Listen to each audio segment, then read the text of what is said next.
Hey Michael, thanks for the clip, mate. Here's the first bit of the opening, so we can tidy up a few things there. So just the arm movement, we'll go through different layers. So just the arm movement here, when you first start, there's too much using your arms to do this first part. So you've got movement going in through here, which is great, but it looks like just the arms are doing it, then they're coming back, and they're not coming back enough when they come back. So the first part of it, it links in with the weight transfer too. So we'll do it this way first, probably the easiest. So you're bending your knees, bending your hips, that pelvis a little bit tuck under. So that's in most of your, in all the movements, there's a bit of a pelvic tuck, but I've noticed that in where we do more of these sort of stances, it needs more, rather than being here, a bit more there in your stances. So we have that first. Bending knees, bending your hips, then letting your weight just rock forward and back in your feet. Not so much that you have to do this or do this sort of thing, but it's there. So there's a pressure change and the whole body moves as a piece. If it doesn't move as a piece, it looks like this. So it's not that.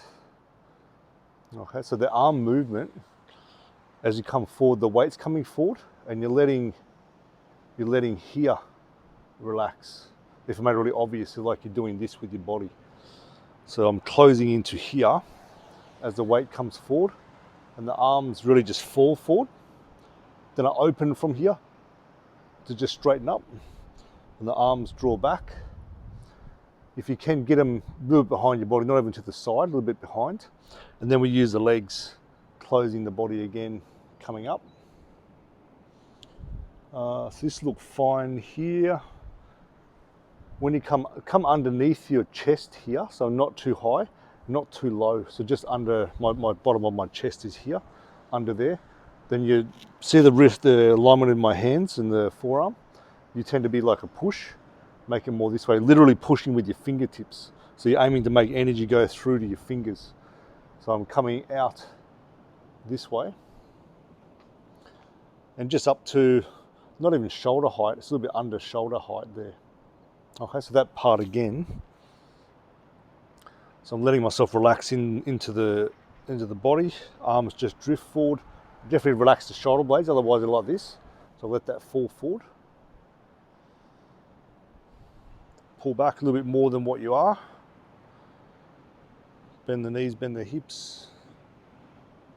Rolling in underneath your chest and then push forward. So there's no element at all of being like a push with the palms here, with the fingertips. When you do the arm retraction here, make sure it comes more from the shoulder blades. So here my arms are staying straight, but I'm pulling with the shoulder blade here as if I'm kind of drawing them together. So that's the first part. So you practice pulling them together here. So the pull in of the arm starts with here first, there, and then the elbow, then the wrist. Otherwise it looks like just the arms doing things. Want it to be the shoulder blade has some engagement there first. Shoulder blade, elbow, arm, sink, push. So I'll do that again and then we'll continue. So we're coming forward, arms really loose, relaxed.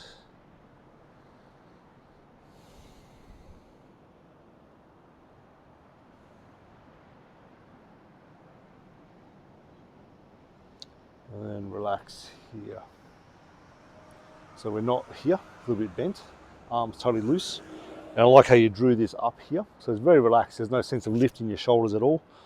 Coming up, use the whole body, make that wave. Here, draw back a little bit further than where you were. So I think you went to about here. Come back behind your body a bit more without lifting here. There, then the hands relax. Really loose. About shoulder height, rolling in. So again, using the shoulder blades, rolling in. And then push. I like how you did this.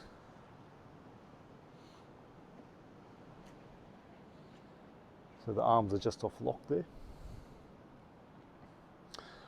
The leg motion, make it a bit more up and down. It's really open and closing the qua and this part. So I'm going to make it, I'll do the movement, it's more obvious than what you're doing. So when I start, I'm sinking a little bit. I'm not really sinking, I'm closing in the abdomen, opening here. Then here, I bend the knees, bend the hips. Then I push with the feet, there's a bit of a rise up. As the arms come down, there's a bit of a sink and close. As I push out, I'm rising up. As I sink the arms, bending in the hips and knees again, rising up. And sink again. I tend to rise up here for this part. Fontaine doesn't, she keeps it the same height. So I tend to rise up, then I sink down again here. And then there's a fuller bend and sink here as well. When you sink your pelvis, this is why I sent you the clip of the quad squat, which is the bending, linking everything through here. Make sure when you sink that your pelvis doesn't go straight down, because it looks like this. The pelvis goes straight down, the knees come forward, and it loads your knees like crazy. So your knees bend, but your hip goes back. As much as the knee goes forward, your hip goes back there. And it takes pressure out of your knees like crazy. Okay, so when you did it, it was kind of like more like this. Make the pelvis, let it go back a bit more. There. And just rep that for at least 5 minutes continuous. It'd probably be about, only 15 reps of it. If you want to go really crazy, go for 10 minutes. There's not much practice time, only 10 minutes. But you're doing the one thing and there's a lot of change happening in your body. You're aiming to loosen, relax each time. When you lift, think about lifting through here. Not just the back of the hand, but the back of the wrist. That's the point of lift, through here. As if someone was on your arms and you're projecting them away every time that comes up. When you do this part, your awareness go right through the arm to your fingertips. Think about pushing something with your fingers, like something light, like a matchbox on a table. I can feel the energy go to my fingers really strong just doing that. So the first part of this Hunyuan sequence, most Tai Chi forms have just this, and then they do the rest of the movement, and the idea is that energy goes up the back, down the front to the Dantian, then everything starts moving from the Dantian. So the Hunyuan system covers all the Neigong channels from the very beginning. So when we do here, the energy is coming up the back, down to the chest, here,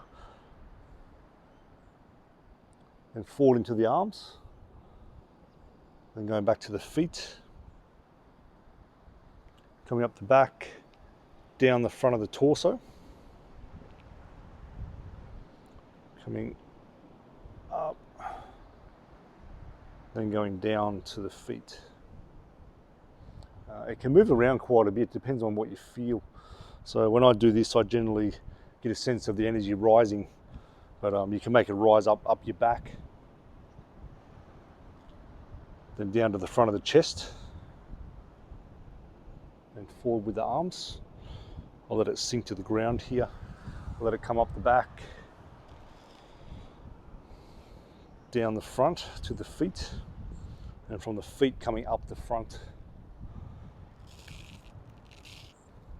and down to the feet again. So you can play with it. The energy doesn't have to always go the one way.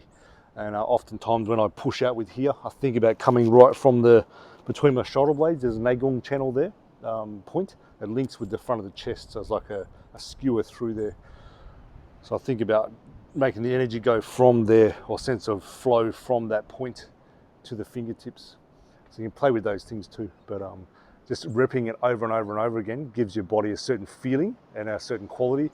This is meant to help rearrange the energy fields, so electromagnetics in your body. Even just the forward and back motion in your feet, stimulating channels for yin and yang force in the body, so positive and negative channels. So the electromagnetic force is to do with the yin yang energy. So two poles combining. So the yang energies can feel more electrical. If you feel like electrical feelings in your body, it's more the yang energy. And if you feel there's more magnetic feelings in the body, it's the yin energy. So there's more dominance of one, and that defines whatever's happening in your body. Hope this helps, mate. We'll keep going with more of this. Practice this for about a week. See you later.